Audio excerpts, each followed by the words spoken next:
Boa tarde a todos, muito obrigado pelo convite para estar aqui hoje a falar no TED. Como vocês sabem, eu trabalho no iDreams e, portanto, a maior parte de vocês provavelmente conhecem o meu trabalho nessa área, mas eu tenho uma outra paixão enorme e hoje vou-vos falar um pouco... Posso ter os meus slides, por favor? Vou-vos falar um pouco sobre outra área que me apaixona imensamente, que é a música, na qual eu tenho trabalhado muito e, na verdade, foi a exploração desta área musical que me permitiu transportar muito desses conhecimentos para aquilo que faço no iDreams. Podemos ter os meus slides, por favor? Enquanto o relógio conta.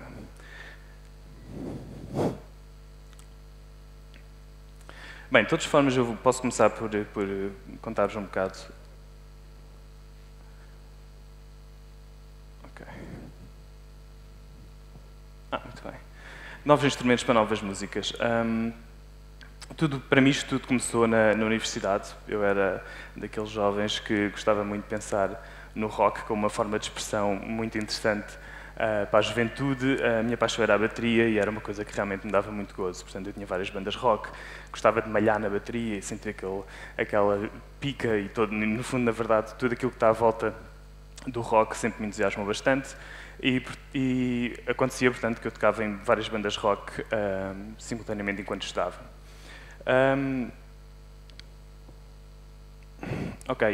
Outra das minhas grandes paixões quando eu era criança foi os computadores.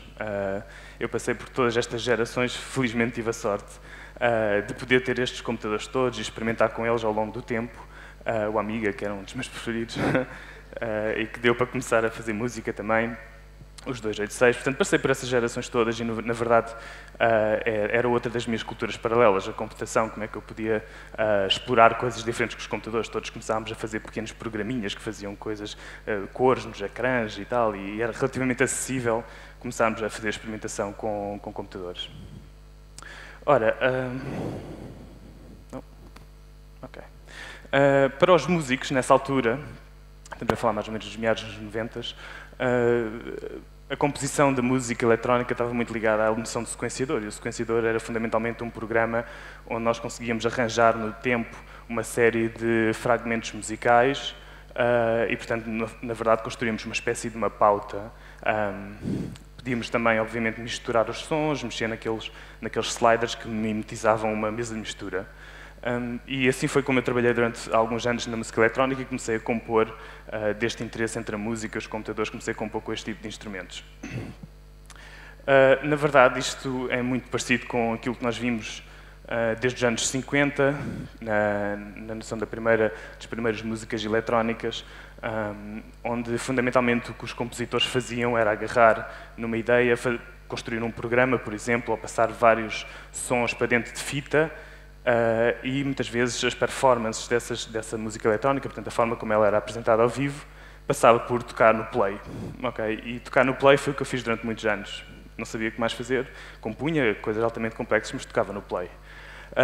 E na verdade, todos estes músicos, estes compositores começaram a tentar arranjar várias formas diferentes de instrumentar essa música ao vivo, torná-la mais rica, de haver uma noção de performance ao vivo. O Stockhausen, obviamente, é um compositor de grande renome nesta área, e como vocês veem ali, ele tem várias mesas de mistura, e a interpretação dele passava muitas vezes por subir alguns sons, descer alguns sons, e assim ele ia arranjando uma peça musicalmente. Outra área que se tornou bastante famosa é a eletroacústica, porque exatamente como quando se trazia música eletrónica para cima do palco, muitas vezes era absolutamente desinteressante, porque tocava-se no play, e o que se começou a fazer foi arranjar músicos que acompanhavam a música eletrónica, portanto músicos acústicos que tocavam em conjunto com a parte eletrónica e daí nascer a eletroacústica. Ora, eu neste processo todo pensei, eu vim do rock, perdi completamente uma das coisas que mais apreciava, que era aquela gotinha de suor atrás da orelha, aquela ideia de esforço de palco, digamos, essa interpretação que me dava bastante gozo. E comecei a pensar como é que a música eletrónica se relacionava com o intérprete e comecei a perceber que muitos músicos, mesmo clássicos ou contemporâneos, rock, qualquer estilo de música tem uma relação muito importante com a instrumentação. Portanto, não há quase nenhum compositor que não tenha já aprendido anteriormente a tocar um instrumento. E tudo isso foi perdido nesta noção de tape music. e, portanto, cheguei à conclusão que a performance física é algo muito importante para os músicos.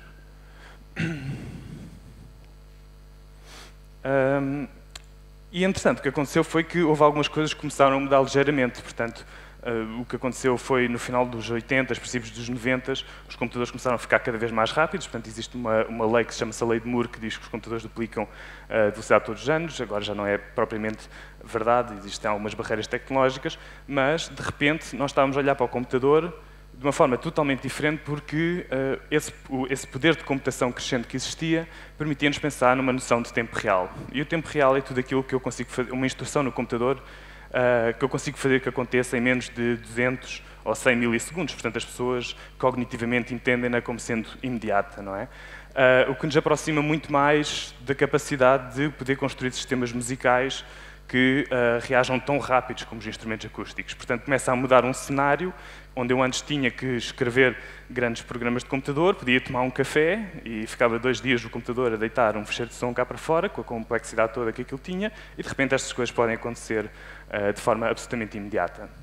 Isso deu-me ideias. Pensei, isto deve dar para fazer coisas com isto. E a verdade é que o que eu comecei a fazer foi a construir instrumentos digitais, e esses instrumentos digitais passam, no fundo, por utilizar computadores, mas depois construir interfaces que são feitas à medida e que me permitem a mim manipular o computador de uma forma diferente. Portanto, em vez de ter um teclado ou um rato, tenho uma coisa similar ao meu teclado ou rato alternativo, ou ao meu joystick, e que me permite, no fundo, uma experimentação muito rica, e vamos ver vários exemplos de pessoas que começaram a fazer coisas muito interessantes. Outra questão fundamental foi que estas coisas tornaram-se todas extremamente acessíveis. Portanto, a eletrónica é uma coisa que hoje em dia é barata, todos conseguem comprar pela web. Os sensores e os sistemas de aquisição, que são tudo partes técnicas que fazem parte destes sistemas, tornaram-se absolutamente acessíveis, e temos visto uma inovação muito grande em termos de interfaces.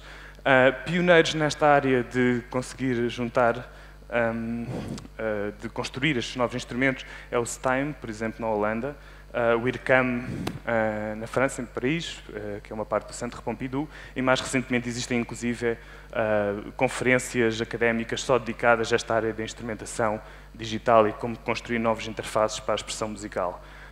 Uma das coisas curiosas é que muitas das pessoas que a gente conhece que estão a desenvolver sistemas inovadores com computação, por exemplo, o Bill Buxton, que é uma das pessoas, uma das referências na interação homem-máquina, são músicos, e portanto são pessoas que vieram, no fundo, exatamente desta problemática. E portanto, o que a gente tem visto ao longo dos anos é que tem aparecido uma série de instrumentos que não se relacionam nada com os conceitos que nós temos regularmente. A verdade é que isto, sendo novas músicas, provavelmente não faz muito sentido eu construir uma guitarra para tocar uma música que não tem nada a ver com a guitarra. E, portanto, temos visto uma riqueza muito grande no desenvolvimento de tecnologias de instrumentos musicais, e a tendência natural destes instrumentos é exatamente serem o mais customizados possíveis. Portanto, existe uma espécie de uma divisão entre a música e a engenharia, e as pessoas que sabem fazer estas coisas, que estão a aprendê-las a fazer por si só, e daí esta referência à geração do do-it-yourself, cada vez mais estão divididos entre estas duas coisas, entre a engenharia e a música, e como é que no fundo se consegue conjugar as duas coisas. E como na internet hoje em dia se partilha tanta informação de como fazer as coisas, estas pessoas começaram, no fundo, a experimentar com a eletrónica, e são, no fundo, pessoas que aprendem pela prática. Abrir joysticks, conseguir manipular os circuitos para fazer a experimentação.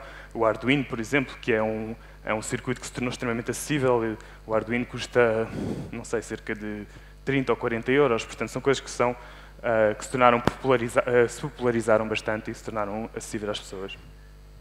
Uma das pessoas que para mim marcou muito foi este artista Michel Weisvis, que infelizmente morreu recentemente. Para mim é um dos meus gurus desta área. Felizmente ainda tive o prazer de conseguir trabalhar com ele. E o Michel Weisvis para mim era bastante representativo desta dicotomia entre a engenharia e o artista ou o músico, porque ele pensou assim: eu poderia perfeitamente estar 20 anos só na engenharia a pensar que o meu problema tratava-se fundamentalmente de aperfeiçoar um sistema técnico, ou posso eu próprio tentar aprender a tocar o meu instrumento com todas as falhas que ele tem e tentar aproveitar, no fundo, essas falhas de uma forma criativa. E a parte curiosa foi que ele desenvolveu um instrumento e teve 20 anos a estudar como aperfeiçoar a sua técnica com esse instrumento que chamava-se The Hands. É uma espécie de um instrumento que é utilizado nas mãos, uma espécie de luvas alternativas. Outra referência muito grande na música eletrónica foi o Leon Termin, que construiu este instrumento. Não sei se a maior parte de vocês já ouviram, ouve-se muito nos filmes de ficção científica, que tem, quando se ouve aqueles sons dos OVNIs ou coisas assim parecidas, normalmente é um Theremin. O Theremin foi realmente uma inspiração porque nasceu nos anos 20 e pensou-se durante muito tempo que seria um instrumento de referência. Houve várias pessoas que começaram a tornar-se virtuosos de Theremin, e havia várias peças de música clássica contemporânea acompanhadas de Theremin.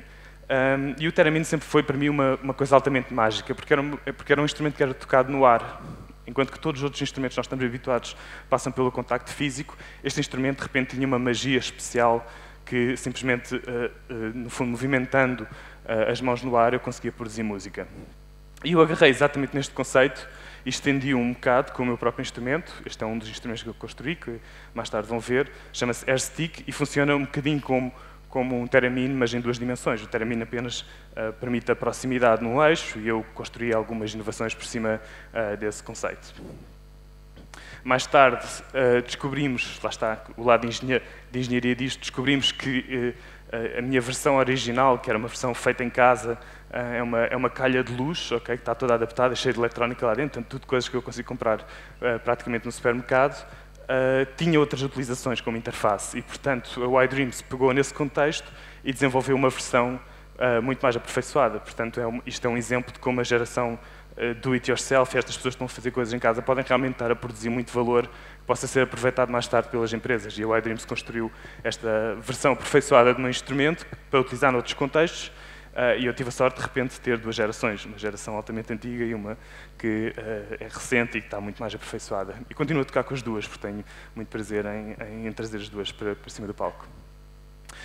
Portanto, algumas considerações sobre o design destes instrumentos. O mapeamento, portanto, isto na verdade são números, o que interessa é o que é que eu faço com eles, como é que eu mapeio esses números, a música. O teatro, por exemplo, quanto destes gestos é que são realmente necessários para produzir boa música.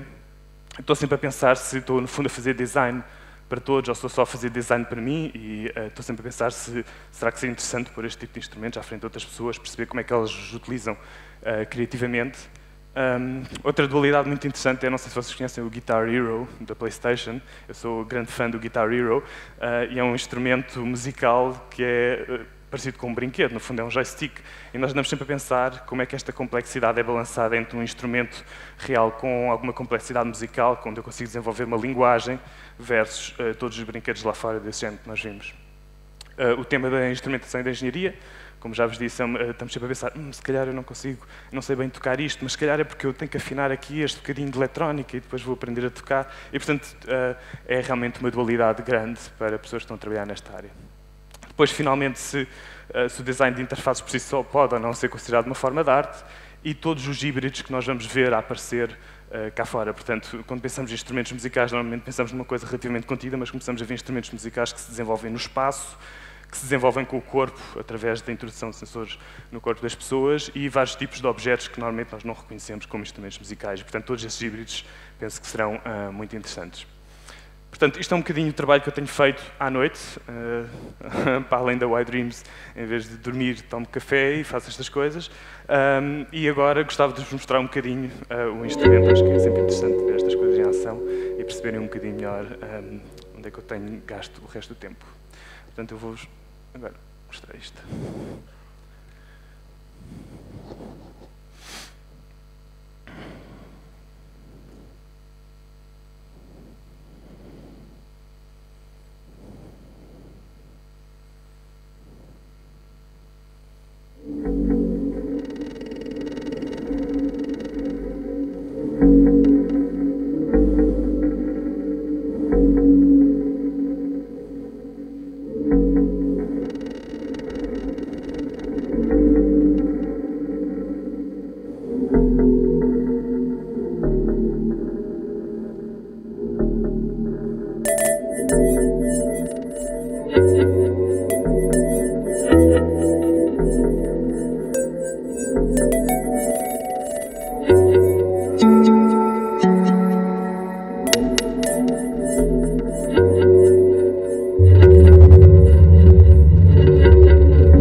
Obrigado.